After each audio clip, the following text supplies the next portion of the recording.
So with cold weather coming up, one of the things we look at, not only having working smoke detectors in your household, but working carbon monoxide detectors, especially if you have natural gas fired furnaces and other appliances such as cooking and water heating, making sure that you get those in place. They go to the same locations that smoke detectors do.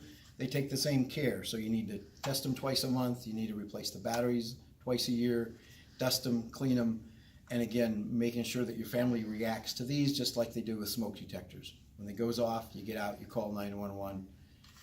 The idea is making your family safe not only from fires, but also from carbon monoxide, since you can't see it, smell it, or know where it's coming from.